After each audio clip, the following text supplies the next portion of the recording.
नमः शिवाय। श्री शिव जी की महिमा की कथा शिव पुराण महात्म्य में आती है। बिंदु और चंचला पति पत्नी थे। दोनों पाप में रत हो गए। जीवन भर उन्होंने महापाप किए। बिंदु की देह छूट गई। पत्नी चंचुला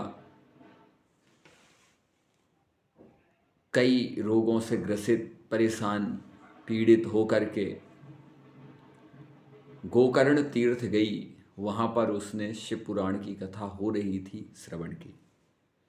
शिव पुराण की कथा में उस दिन व्यास जी ने बतलाया कि जो पाप कर्म करते हैं उन्हें कैसे कष्ट भोगने पड़ते हैं। तेल के कड़ाह में उन्हें उबाला जाता है, पर व्यक्ति के एक बार में प्राण निकल जाएं तो संकट छूटे, पर नरक में करोड़ों करोड़ों वर्षों तक इसी श्रृंखला में अनेक यातनाएं दी जाती हैं। शरीर की चमड़ी नोच ली जाती है, अंगारों पर दौड़ाया जाता है, और भी इतनी इतनी समस्याएं यम यातना वहाँ पर दी जाती है। यमराज जी के दूत देते हैं, प्राण निकलते नहीं हैं और वो सब कष्ट सहना पड़ता है। हाहाकार वहाँ पर मचा रहता है। जो पाप करते हैं उनके लिए अनेक तरह के कष्ट हैं। अब यम यातना की तो कथाएं हैं, पर हम पृथ्वी पर हॉस्पिटल में देख सकते हैं, या संसार में और भी कई तरह के मनुष्य अपने घरों में भी अनेक बीमारियों से ग्रसित हैं, अनेक दुखों से पीड़ित हैं, और कहीं न कहीं इस मृत्यु लोक में भी जीते जी नरक है, और हम आप सभी समय समय पर ये सब देखते रहते हैं। चंचुला के मन में बड़ा भयंकर पश्चाताप आया, घबरा गई, और जब कथा पूर्ण हुई तो व्यास जी के चरणों में उसने प्रणाम किया और कहा, हे गुरु जी, मैंने अपने जीवन में अनेक बहुत बड़े बड़े पाप किए हैं, तो मेरे पति का तो स्वर्गवास हो चुका है, उनको भी कष्ट मिलेगा, और मैंने पाप किए हैं, जब मेरी देह छूटने ही वाली है, अंतिम समय चल रहा है, तो मुझे भी कष्ट सहने पड़ेंगे। क्या इससे छूटने का कोई उपाय है? व्यास जी पंडित जी ने कहा कि हाँ, अगर तुम शिव पुराण की कथा सुन लोगी तो भगवान की कृपा तुम्हारे ऊपर हो जाएगी। चंचुला ने कहा, तो महाराज मैं आपसे निवेदन करती हूँ, आप ही मुझे शिव महापुराण की कथा श्रवण कराएं। तो वह कथा पहले संपन्न हुई, और द्वितीय कथा चंचुला के लिए उन पंडित जी महाराज ने शिव जी के मंदिर में पूर्ण सांगोपांग विधि से श्रवण कराई। और उस कथा को श्रवण करने के बाद समय पर चंचुला का शरीर छूटा, और भगवान शिव के गण पार्षद वहाँ से आए कैलाश पर्वत से, और उस चंचुला को साथ में लेकर के कैलाश पर्वत को चले गए। वहाँ पर चंचुला को दिव्य देह की प्राप्ति हुई, और माता पार्वती जी ने उसे अपनी सखी बना लिया। जिसने जीवन में महान पाप कर्म किए थे, उस चंचुला को भगवती जगदम्बा भवानी ने अपनी सखी बना लिया। अब कैलाश पर्वत में शिव जी की अनेक तरह से पूजन भक्ति होती है, वो देखती है, आनंदित होती है।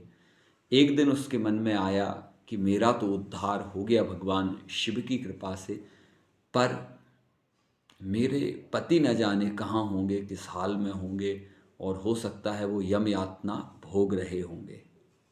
अपनी सखी माता पार्वती के चरणों में वो प्रणाम करके बोली कि माता, आपकी कृपा से, भोलेनाथ जी की कृपा से मैं तो आपकी सखी बनने का सौभाग्य मुझे प्राप्त हो गया है कैलाश पर्वत पर मेरे पति की ना जाने क्या स्थिति है। माता के मन में दया आई, और अपनी सखी को लेके भगवती पार्वती माता शिव जी की शरण में आई, और विनय उनसे यही प्रार्थना की। भगवान शिव अंतर्यामी हैं। उन्होंने कहा कि हे चंचुले, तेरा पति विंध्याचल पर्वत पर महान प्रेत बन गया है, और प्रेत शरीर में वो यातनाओं को सह रहा है। तो चंचुला ने कहा भोलेनाथ उपाय करिए, उद्धार करिए। तब भगवान शिव ने तुम्बुरु गंधर्व को बुलाया और कहा जाओ उस प्रेत को मेरे शिव महापुराण की कथा श्रवण कराओ। और तुम्बुरु गंधर्व गए। अब प्रेत कोई प्रेम से कथा श्रवण करेगा क्या? प्रेम से उसने कथा श्रवण नहीं की, पर तुम्बुरु गंधर्व शक्तिशाली भी थे। उन्होंने उस प्रेत को बांध दिया, जबरदस्ती बैठा के 9 दिवसीय शिव महापुराण की सुंदर कथा श्रवण कराई, जिसके फलस्वरूप शिव महापुराण की कथा से उसकी प्रेत जो शरीर था, देह थी, वो छूट गई। शिव जी के पार्षद गणों जैसा उसको दिव्य देह प्राप्त हो गया और तुम्बुरु गंधर्व भगवान शिव के पास लेकर के उस बिंदुक को लेके गए, चरणों में प्रणाम करवाया। बिंदुक ने चरणों में प्रणाम कर लिया, हे भोलेनाथ आपकी कृपा से कहाँ तो मैं प्रेत बन गया था और अब मैं आपके गणों के स्वरूप को प्राप्त हो गया हूँ। और भगवान शिव की कृपा से चंचुला और बिंदुक दोनों को कैलाश पर्वत की प्राप्ति हुई। जो भी शिव जी की भक्ति करते हैं, शिव जी अपनी कृपा अमृतमयी करुणा से सींच देते हैं।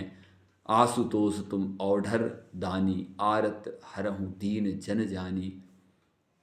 भगवान शिव इतनी धन संपदा, सुख शांति, समृद्धि, ऐश्वर्य, उन्नति, धन धान्य देते हैं कि व्यक्ति सोच भी नहीं सकता है। ऐसे अनेक भक्त आपने भी श्रवण किए होंगे और हम तो भक्तों से कहीं ना कहीं मिलना होता रहता है। श्री प्रदीप मिश्रा जी अपने पत्रों में अनेक शिव जी के भक्तों की चर्चा सुनाते हैं, तो ये बिल्कुल सत्य है, 100% सच है। बहुत सारे दरिद्र, दीन, दुखी, गरीब, असहाय और गम के जो मारे हैं इस कलयुग में, दावानल में अनेक दुखों से जो पीड़ित हैं, ऐसे मनुष्य जब भगवान शिव की भक्ति करते हैं तो देखिए भगवान के घर देर है, अंधेर नहीं। अच्छा, देर क्यों होती है? देर इसलिए होती है हमने अपने पिछले जन्मों में ना जाने कौन से कर्म किए हैं। इस जन्म में भी हम घूमना फिरना और शास्त्र सम्मत चलना किसी को पसंद नहीं है। शास्त्र विरुद्ध चलना सबको पसंद है। जब तक दुख नहीं आते, जब तक तो व्यक्ति कुछ मानता नहीं है। जब दुख आते हैं तब व्यक्ति घबराता है, परेशान होता है। तो ठीक है, जिससे जो हो गया पिछले जन्म में या इस जन्म में, वो उसकी कोई बात नहीं। जब भी आपको ऐसा लगता है आप शिव जी की भक्ति में डूब जाइए।